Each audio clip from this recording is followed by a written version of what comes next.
Hello, welcome to Alyssa Jean's Reviews. My name is Alyssa, and this is my review for Thor: Love and Thunder.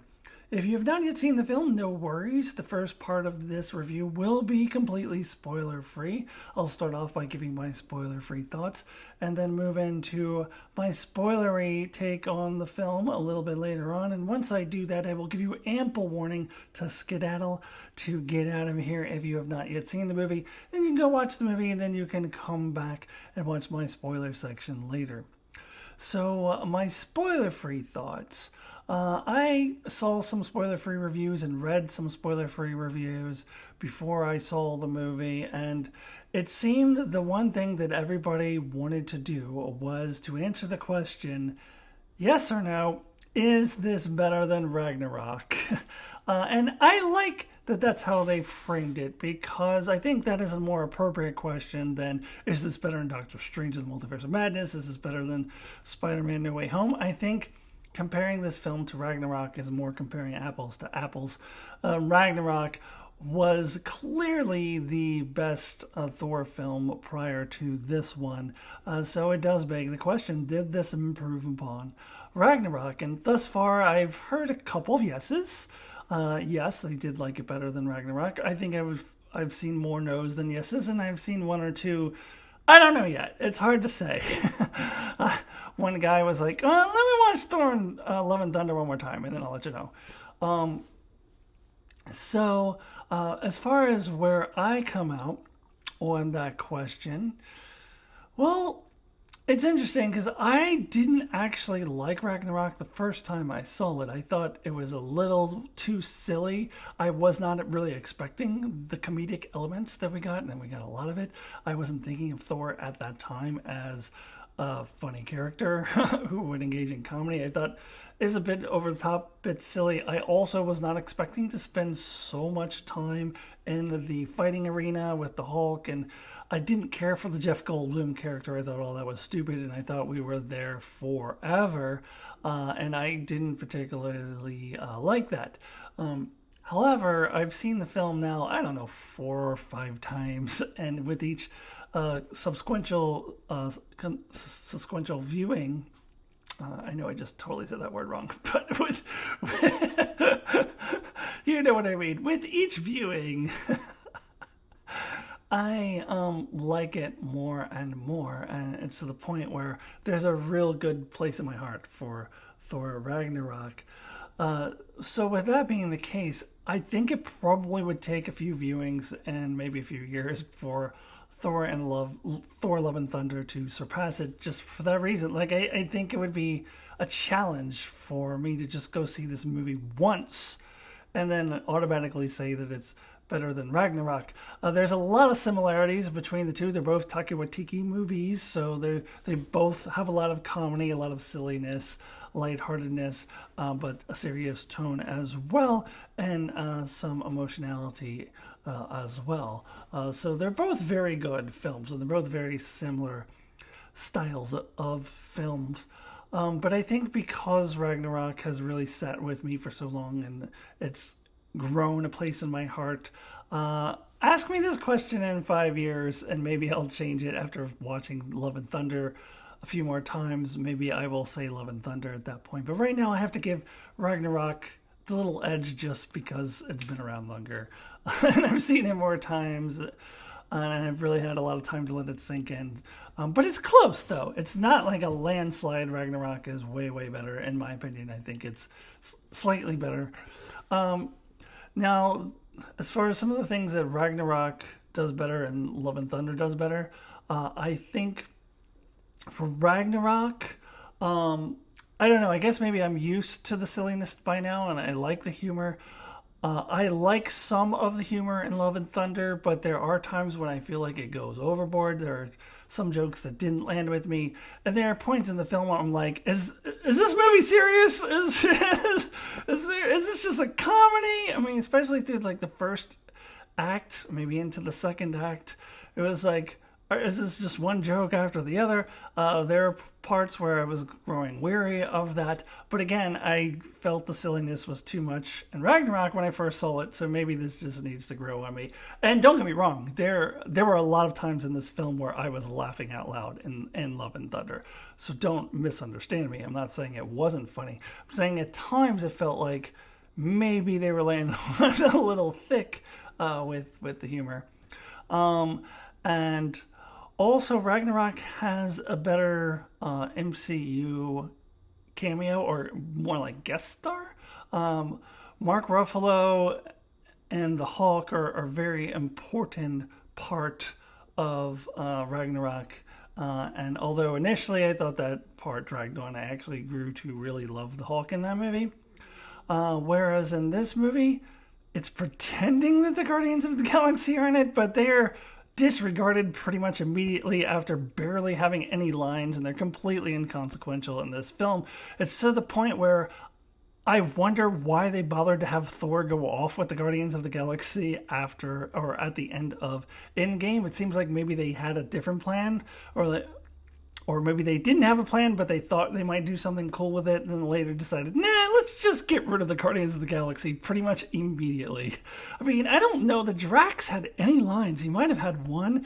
We get a couple of I Am Groots and thrown in there. Peter Quill has most of the lines for the Guardians of the Galaxy, and it's barely nothing. Like, there's really no point of them being there, except that we had to tie up that scene at the end of Endgame, and it makes me wonder why they even did that at the end of Endgame, because they're completely inconsequential. So that was disappointing. Also, the soundtrack. Okay, so we saw in the trailer they were playing Sweet Child of Mine. I was like, okay, well, that's cool. Guns N' Roses has like 4 or 5 songs in this film, and then they have one of the characters changes their name to Axel, and okay, you're laying it on a little thick. I don't particularly remember the soundtrack of Ragnarok, to tell you the truth, but I'm thinking of the Guardians of the Galaxy films where there was a variety of songs. I don't know, the Guns N' Roses got old. Now, there are a couple of key areas where I think Love and Thunder definitely is better than Ragnarok. One being the villain, Gore the God Butcher, played by Christian Bale, I think is a lot better than Hela. Hela was an over-the-top, mustache-twirly villain. I think she was designed that way, that's fine. And while Gore the God Butcher can appear to be like that at points in the film, I think by the end of it, you really understand where he's coming from. You even will grow to sympathize with him a little bit. And his whole thing is he's going around and killing gods. And other than Thor, most of the gods in this movie are assholes. So you kind of do sympathize with him. But it's a much more humanistic, much more relatable villain than what we got in Ragnarok. Also, you have to consider the Jane Foster factor and Natalie Portman, as she was completely absent in Ragnarok, the only Thor solo film in which that is the case. And the chemistry between Natalie Portman and Chris Hemsworth in this film was magnificent. I would say it's the best of any of the Thor films. And it leads to some really emotional scenes throughout this movie. It was a little more emotional than I expected this movie to be, and a lot of that has to do with Jane Foster and Thor chemistry, or the Natalie Portman and Chris Hemsworth chemistry as well. Just the way those two characters really connect in this film. It was really good to see her, and it was really awesome to see her. Mild spoiler if you haven't seen the trailer, but if you've seen the trailer, you know that she becomes like the female version of the Mighty Thor. She herself says in this film, "I'm not Lady Thor, I'm the Mighty Thor." So that was really cool. So it was really badass seeing her as a Thor with Mjolnir. So that was really badass, but also the relationship between the two. I missed it in Ragnarok. I'm really glad to see that. So that is another advantage that Love and Thunder has over Ragnarok. So overall, though, if you enjoyed Ragnarok, I can't see that you wouldn't enjoy Love and Thunder, because they are very similar films. Even if you still come out saying Ragnarok is better, which is where I'm at. I have to say Ragnarok has the edge just because I've seen it many more times and it's really sat with me more. But ask me again in 5 years and maybe I'll say Love and Thunder is better. Because I did really enjoy this film. There were things I didn't love about it, and I'll get into more detail about the things that I did love and didn't love in the spoiler section. So with that said, I'm going to go ahead and finish up the spoiler-free section here. So if you have not seen the film, go ahead and watch it. It's worth watching. It's a good movie, especially if you liked Ragnarok. I think you will enjoy this film even if you don't like it as much. So go watch it, come back, and watch the rest of my video. Now, if you have already seen the film, stay with me. We are now moving into the spoiler section.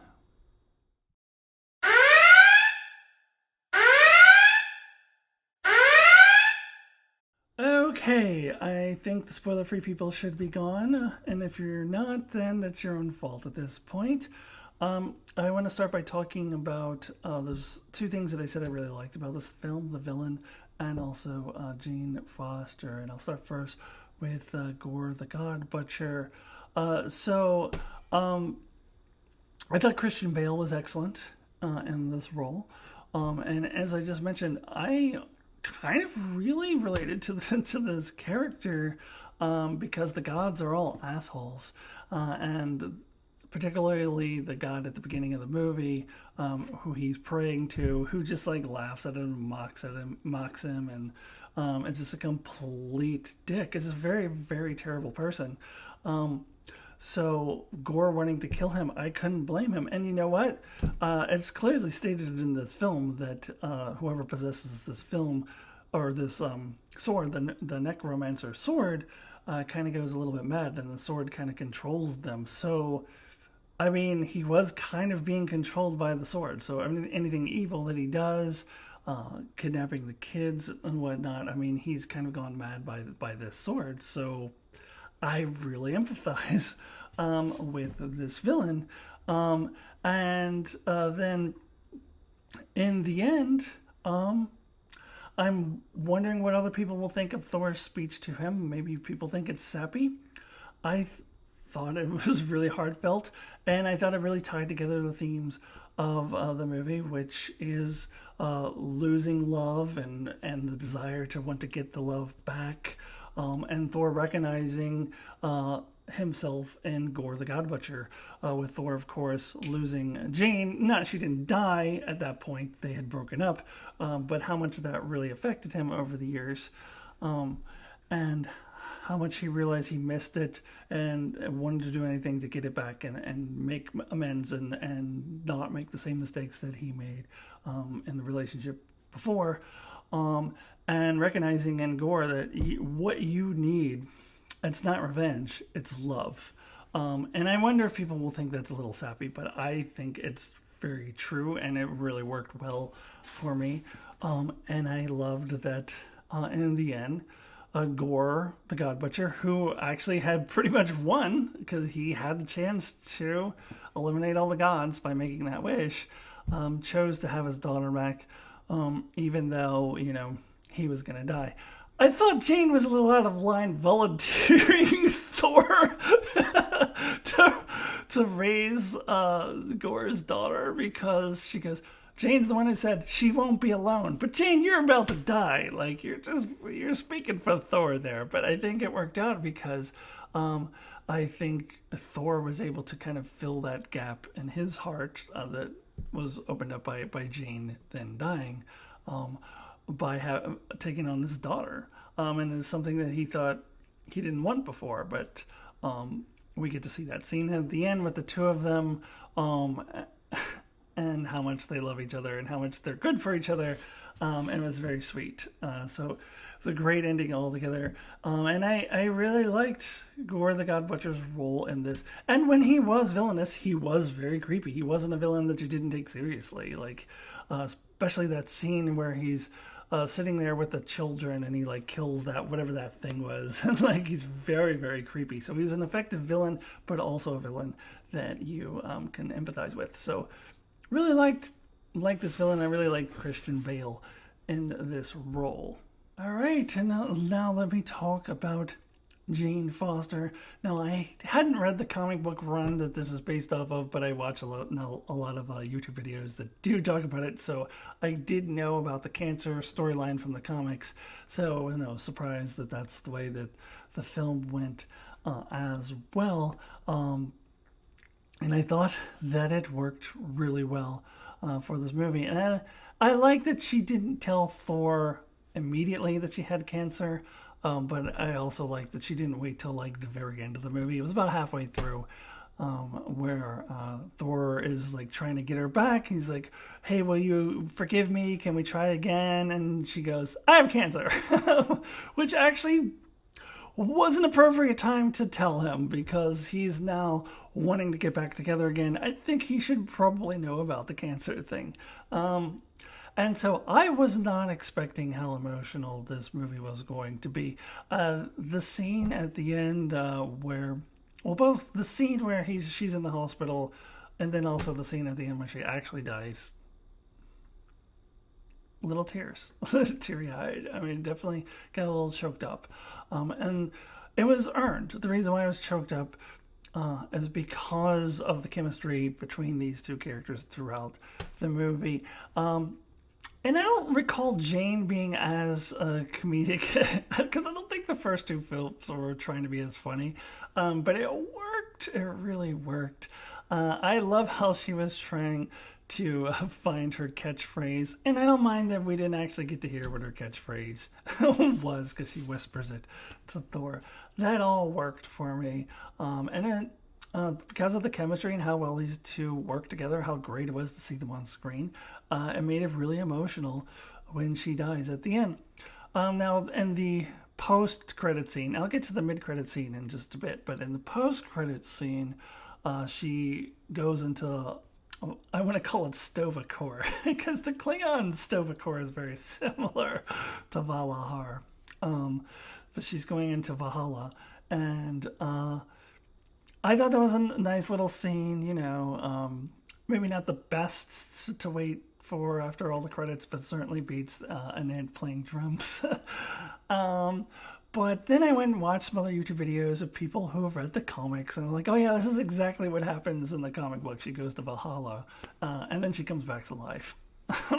Like, oh, are they going to bring her back to life? Probably. I don't know. I feel like that would undercut her emotional death scene, but this has happened in fiction before. I thought one of the best death scenes of all times was Spock in Star Trek II, The Wrath of Khan, and then he comes back, and I eventually got over that. But I don't know. I wish that we wouldn't do that, and let's make this really emotional death scene, and then she just comes back to life. But if that is what happened in the comic books, then yeah, that's probably what they're going to do in the movies, but I kind of would hope they wouldn't. Okay, but overall, love Jane Foster in this movie. Now let me go ahead, get into some details about some of the things that didn't quite land with me in this film. Okay, I mentioned in the spoiler-free section that I thought the film got a little bit too silly at times, and sometimes the jokes didn't land with me. I want to talk specifically about, what was it called, Omnipotent City, when they go to meet Zeus. First of all, there's the god of cereal or so. I forget what it was. It was like this little cartoon, round cartoon thing. I have a feeling that's some sort of reference I'm supposed to get that I didn't get it. I didn't know what it was. But that was like so out of nowhere and weird. I was like, what the fuck? There's a cartoon character in this? I don't know. I didn't care for that. And that whole thing, I don't know. I didn't care for it. I really don't care for the Russell Crowe version of Zeus, where he's not only an asshole, but he's doing this over-the-top Greek accent that just didn't work. This is the part of the film where I was like, okay, this is too much. Like, you're trying too hard here. Didn't care for it. And then, honestly, in the post-credits scene, we see that Zeus is still alive, mid-credit scene, I should say, and he sends Hercules out to get Thor. Now you think I'd be excited about this because Hercules is actually in the Marvel Comics, and when I was really reading the most Marvel Comics back in the 80s and 90s, Hercules was a prime member of the Avengers. Like, he was in the Avengers. He was an important member of the Avengers. And as best as I could tell, this version of Hercules is wearing a very comic accurate costume. So you think I'd be excited about this, but I'm just kind of like, I don't know, because the whole Zeus thing is kind of dumb. Like, kind of makes me think the Hercules thing is kind of dumb. And actually, in the theater that I was in, somebody laughed when they showed Hercules. I don't know why he laughed. I didn't think it was like that ridiculous or anything, but someone, I guess, thought it was really ridiculous and laughed. But I don't know. I didn't think it was ridiculous. I just was like, I don't know. I'm not like excited for that or anything. Hopefully Hercules he'll end up in the Avengers again as well, just like he is in the comic books, but I don't know. Whatever. So I also want to talk about the scene toward the end, the climactic battle with Gore the God Butcher. Does anyone else think Thor was being irresponsible with those kids? He should have just gave them Stormbreaker and got them the fuck out of there. Like, they do not have any fighting skills whatsoever. As we see at the end, they actually start getting fighting lessons from Valkyrie. And they're just kids. One of them has a stuffed animal. And just because Thor gives them these powers does not mean they know how to fight. And also, Thor giving them those powers temporarily seems like a plot convenient ability he suddenly has. Have we seen them do this before? And if we have, it seems like he should have done this all throughout all the Marvel movies. Like when the Avengers are fighting, and like, hey, random person walking down the street, let me give you these godlike abilities temporarily so you can help us. Like, why didn't he do this before? Although it would be just as irresponsible then, getting some random people to fight, or maybe not even just as, because these are freaking kids. But it would still be irresponsible. But it seems like all of a sudden he has this ability to do that.